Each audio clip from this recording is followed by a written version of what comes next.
In her extensively researched non-fiction work published in 2014, titled Freedom's Mirror, Cuba and Haiti in the Age of Revolution, Cuban-American author and historian Ada Ferrer delves into the global ramifications of Haiti's historic slave rebellion in 1791.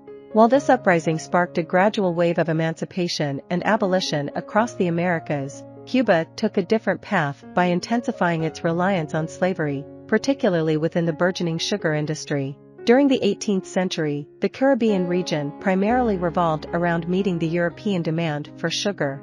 The introduction of innovative irrigation systems led to a significant surge in sugar production, which heavily relied on arduous manual labor, largely performed by enslaved individuals forcibly taken from Africa, specifically in the French colony of Saint-Domingue, now known as Haiti. France was importing as many as 20,000 enslaved people annually from Africa to sustain its sugar trade. Historical records indicate that the value of crops exported from Saint-Domingue to France each year equaled or even surpassed the total worth of the combined exports from the 13 colonies of America to Great Britain.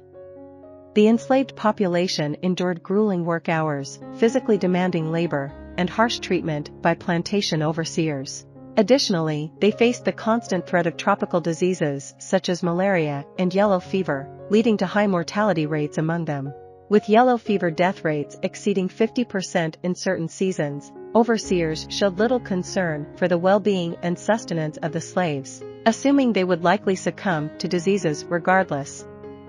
Furthermore, while the French monarchy had enacted laws prohibiting the most brutal mistreatment of slaves, including rape, torture, and castration, local authorities in Saint-Domingue reversed these statutes.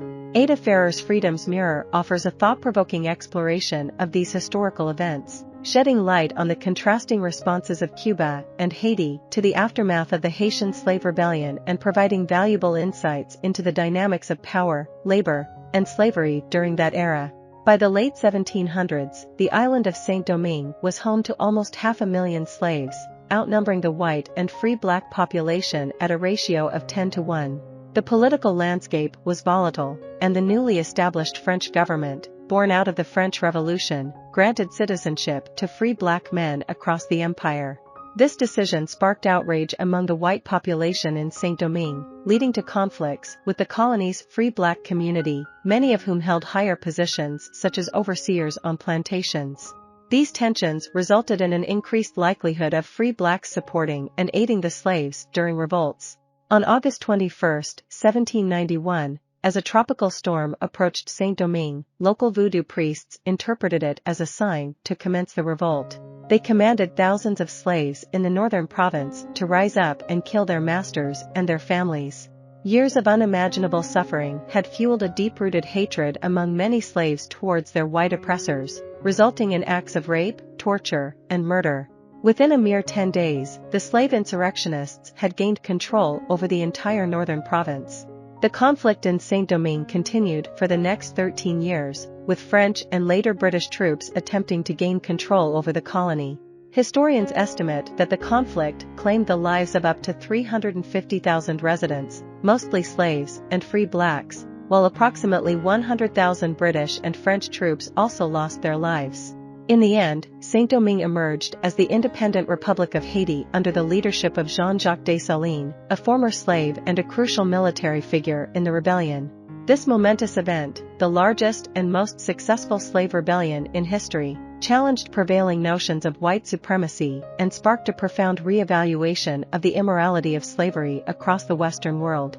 The impact of the Haitian Revolution resonated deeply, igniting a significant shift in the global perception of race and slavery. According to Ferrer, Cuba did not experience a direct impact from the Haitian Rebellion. Instead, in the years following the revolution, Cuba emerged as a growing slave economy, despite the fact that it was essentially replicating the conditions that had led to the Haitian Revolution in the first place. The geographical proximity of Hispaniola, the island containing Haiti and the Dominican Republic, just 50 miles away from Cuba across the Windward Passage, raised concerns. Rather than exporting slave rebellions to neighboring islands, the Haitian Revolution created an economic void in the region, which Cuba was eager to exploit. The key point here is that for countries that heavily relied on slave labor for their economies, the Haitian Revolution prompted a decline in their commitment to maintaining slavery-based systems. However, for Cuba, which had a limited history of slavery, the revolution presented an enticing economic opportunity that the white population could not resist. Additionally, the new Haitian leader, Dessalines, did not actively encourage slave revolts in neighboring countries. He advocated for peaceful coexistence and discouraged destabilizing the region. In his own words, "Let our neighbors live in peace. Let us not, as revolutionary firebrands, declare ourselves legislators of the Antilles, nor let our glory consist in troubling the peace of our neighbors." Ferrer's work, as discussed on HNet, explores the slavery and anti-slavery debates in both Haiti and Cuba during the 19th century.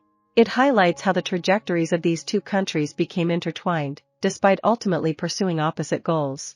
I hope you enjoyed this video. Leave a like if you did and be sure to subscribe. Thank you.